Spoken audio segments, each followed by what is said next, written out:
Hi, everyone. I hope you're doing well. Due to it being Thanksgiving week in the States, I'm going to move the Candace Lightner episode up by a week. Today will be an episode on two men who had crucial roles in the formation of the first Thanksgiving, Massasoit and Edward Winslow. And then Thursday will be a fun episode on the hero heart of turkey trots. I'd love to hear from you. Please email me your hero heart story by sending it to mindsetmatterspodcast1@gmail.com. That's mindsetmatterspodcast, the number 1, @gmail.com. That's also the email to use to reach out if the holidays are hard for you and you just want to reach out to a friend. You can write me at that address. Also, please, if you would, visit the website at mindsetmatterspodcast1, the numeral 1.com, where you're able to access all of the episodes as well as visit the blog that has pictures that go with each episode. And also there's a microphone there that you can click on to leave a voicemail that will be played on a future episode. You can say whatever is on your heart and mind that would be uplifting to other listeners, or answer the prompt, what gives you hope? So I hope you enjoyed today's episode. In the heart of the untamed New World, where the whispering winds of change carried the hopes and fears of two vastly different worlds, the extraordinary alliance between Massasoit, the wise and enigmatic Wampanoag leader, and Edward Winslow, the determined pilgrim from across the sea, unfolded against a backdrop of an unforgiving landscape. As their destinies converged in a delicate dance of diplomacy and survival, a tale of friendship, resilience, and the forging of an unlikely bond emerged, one that would shape the course of history and redefine the meaning of unity in the face of adversity.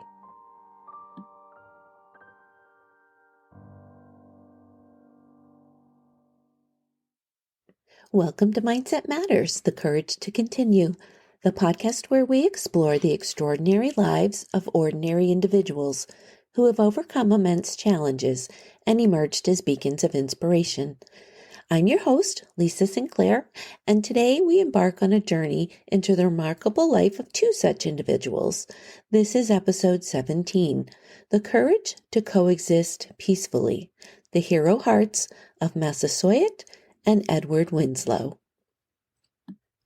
Massasoit, the leader of the Wampanoag Nation, deserves more recognition in the historical account of this event than is commonly afforded. While English sources may label him as a king, he actually held the most influential position in a confederation of Wampanoag villages. Massasoit Sachem held the position of sachem, or leader, within the Wampanoag Confederacy.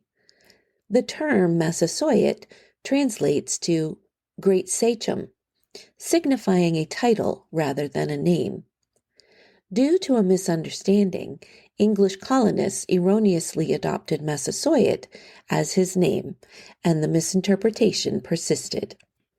Massasoit played a pivotal role in establishing the initial treaty with the English, and it appears he may have been the one to initiate the agreement. This accord, spanning several decades, provided a period of relief for the Wampanoag while the English began to establish their presence. The Wampanoag had a history of interaction with European colonists, engaging in active trade with the settlers of New France and hosting European visitors on their shores for over a century. However, in 1620, English colonists established the first enduring European settlement at Plymouth. Upon arrival, they encountered land that more closely resembled a graveyard than the thriving community it had once been.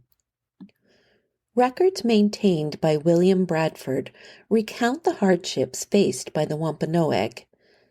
After traveling 40 miles from Plymouth to visit Massasoit, the colonists discovered that his dwelling was situated on fertile soil, but the population was sparse. Many had perished, and the community had been severely diminished due to the widespread mortality that struck the region approximately 3 years prior to the arrival of the English, claiming the lives of thousands of Wampanoags. Luckily for Massasoit, the English colonizers who arrived on the Mayflower were woefully unskilled and therefore not a threat to the Wampanoag. Having primarily lived in urban areas in England and the Netherlands before crossing the Atlantic, very few, if any, of the Pilgrims possessed the skills needed for hunting or farming. Even when they managed to capture a rabbit or deer, the process of butchering the animal posed its own set of difficulties.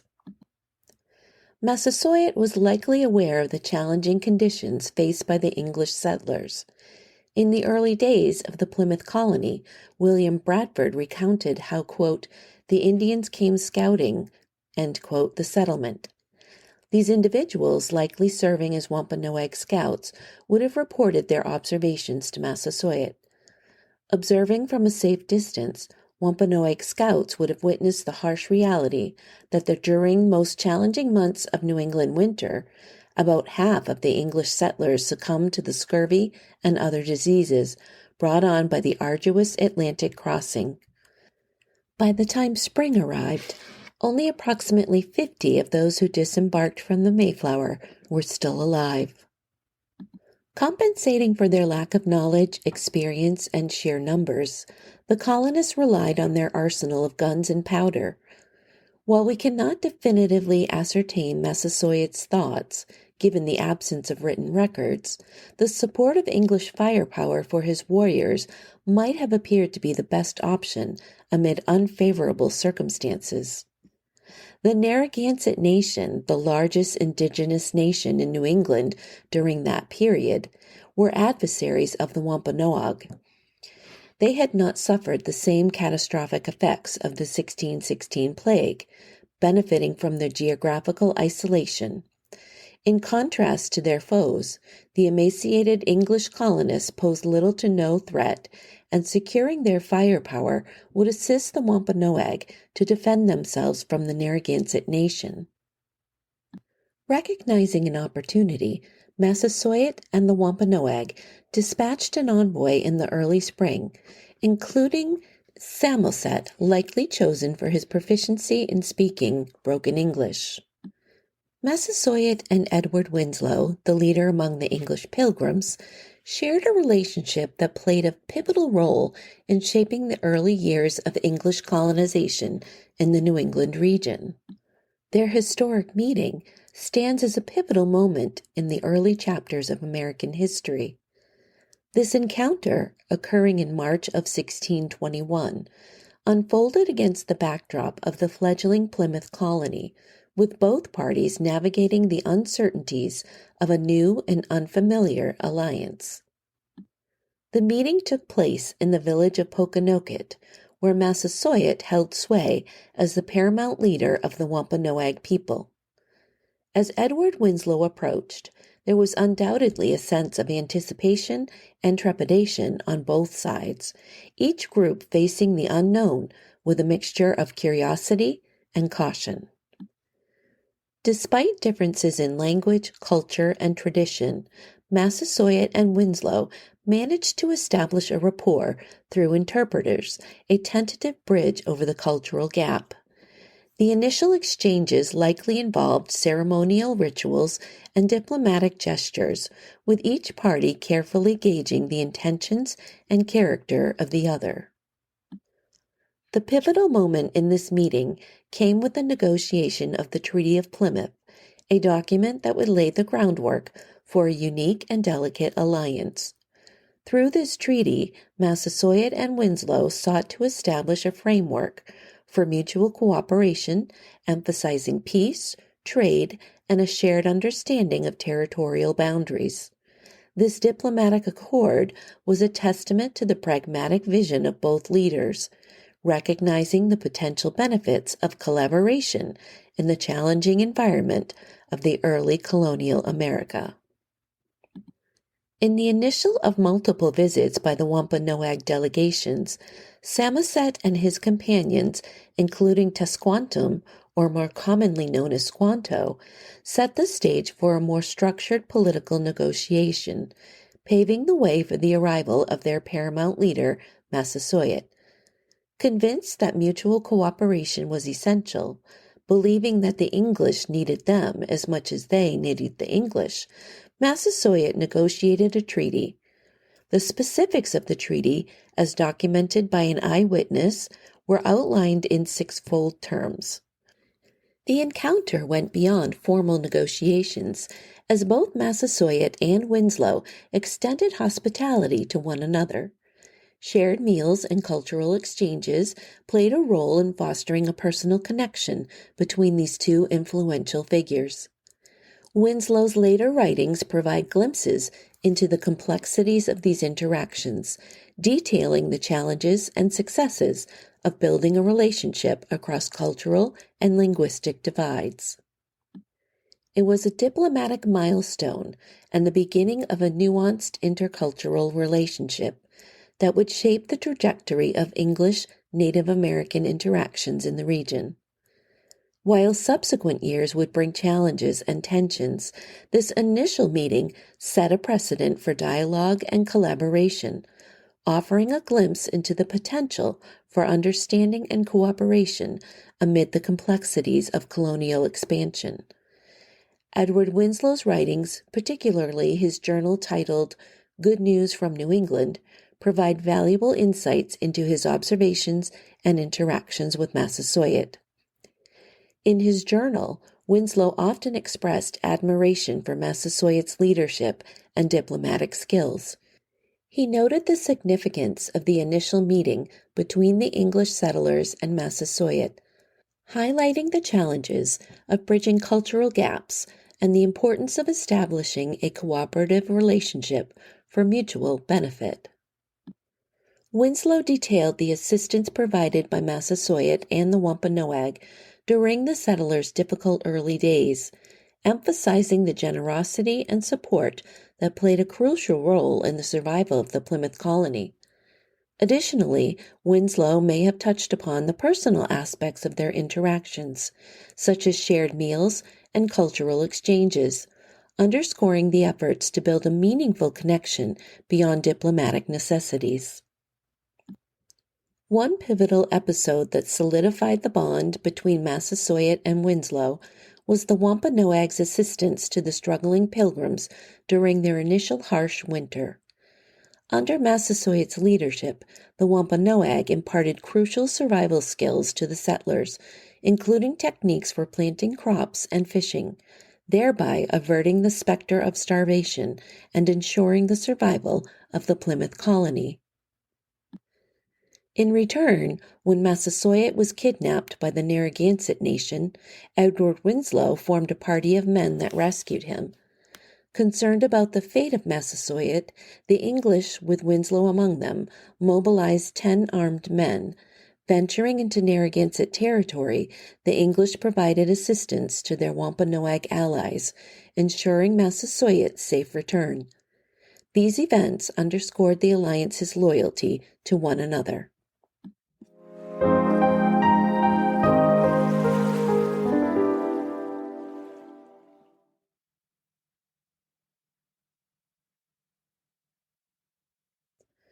About a year after the Wampanoag and Puritans reached their agreement, the feast that Americans would one day call the First Thanksgiving took place. Massasoit and his people appear in the records the English left of the feast, and though it did not go off as later generations would portray it, this first Thanksgiving started off with a bang. Writing of the event, Winslow recalled, quote, "Our harvest being gotten in, our governor sent 4 men on fowling, that so we might, after a special manner, rejoice together, after we had gathered the fruits of our labors. They 4 in one day killed as much fowl, as with a little help beside, served the company almost a week, at which time, amongst other recreations, we exercised our arms." End quote. This meant they shot off their guns as a form of celebration. The Wampanoag likely found the gunfire emanating from the village to be alarming. It suggested that their allies were either under assault or engaged in hostilities against the Wampanoag, both scenarios unacceptable.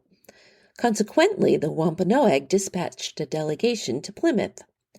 Winslow recalled how many of the Indians entered the village with their paramount leader Massasoit, and around 90 men were now intermingled among the colonists who had been celebrating. Continuing to regard Plymouth as their territory and assuming that the Puritan settlers occupied it solely because of Wampanoag goodwill, Massasoit likely found the gunfire emanating from the village to be alarming. It suggested that their allies were either under assault or engaged in hostilities against the Wampanoag, both scenarios unacceptable to Massasoit. Consequently, the Wampanoag dispatched a delegation to Plymouth. Winslow recalled how many of the Indians entered the village with their paramount leader Massasoit, and around 90 men now intermingled among the colonists who were still celebrating. Recognizing that no danger loomed since the shots were fired in celebration, Wampanoag warriors ventured out and hunted 5 deer. They presented the game to the Plymouth leaders, including the governor and the captain, marking the commencement of the feast together. The feast between the Plymouth colonists and the Wampanoag, commonly known as the First Thanksgiving, represents a significant and symbolic event in American history. This historic gathering took place in the autumn of 1621 and was a testament to the cooperative relationship that had developed between the English settlers and the indigenous people, particularly under the leadership of Massasoit and figures like Edward Winslow. The feast was not a planned event, but rather emerged as a spontaneous celebration of the successful harvest. The Wampanoag, led by Massasoit, had played a crucial role in helping the Plymouth colonists learn and implement agricultural practices suitable for the New England climate. As a result, the settlers were able to reap a bountiful harvest, and a feast was proposed as a way to express gratitude for the newfound abundance and to celebrate the cooperative spirit that had developed between the two communities. The menu of the first Thanksgiving likely differed from contemporary Thanksgiving feast, but it is believed to have included a variety of foods such as venison, fowl, possibly including turkey, seafood, corn, beans, squash, and other locally sourced ingredients. The meal was likely a blend of English and Native American culinary traditions, reflecting the exchange of knowledge and resources that had occurred between these two groups. The feast was more than just a shared meal. It was a moment of cultural exchange and camaraderie. The Wampanoag, including Massasoit, joined the Pilgrims in the celebration, and the event became a symbol of unity and goodwill in a time when cooperation between European settlers and Native Americans was still possible. While the first Thanksgiving had been idealized over the centuries, it remains a reminder of the potential for collaboration and understanding between different cultures. The feast between the Plymouth colonists and the Wampanoag serves as a foundational story in the narrative of American history, emphasizing the importance of shared experiences and cooperation in the face of adversity. If you would like to read more about the first Thanksgiving, I invite you to seek out a primary source called Mort's Relation, Mort being spelled M-O-U-R-T, Mort's Relation. This is written by Edward Winslow, and it includes Winslow's brief, undated description of a 3-day celebration in the autumn of 1621, after, quote, our harvest being gotten in, end quote, during which the English settlers and a much larger group of Wampanoag friends feast on fowl and deer. Our quote of the day is taken from this primary source from Mort's Relation. It is, quote, we often go with them, and they come to us. Some of us have been 50 miles by land in the country with them. We entertain them familiarly in our houses, and they as friendly, bestowing their venison on us. End quote. I hope you enjoyed this recount, including the primary source of the first Thanksgiving, and this special relationship between two very important men that are a little bit unsung in history. We have a lot to learn from them and how they worked together for the common good of both of their interests. I hope you enjoyed today's episode of Mindset Matters, The Courage to Continue. Our next episode will be this Thursday, which is Thanksgiving Day, and it will be a shorter but fun piece on the hero heart of turkey trots. So we hope to see you then. Thank you for giving your time to listen to this episode of Mindset Matters, The Courage to Continue. You are of value. You are loved. You are not alone. If you are struggling with thoughts of suicide, help is available. Dial 988 24 hours a day for free confidential support. If you are not in crisis but need support, please feel free to reach out to me at the email mindsetmatterspodcast1@gmail.com. Again, that's all lowercase, mindsetmatterspodcast1@gmail.com.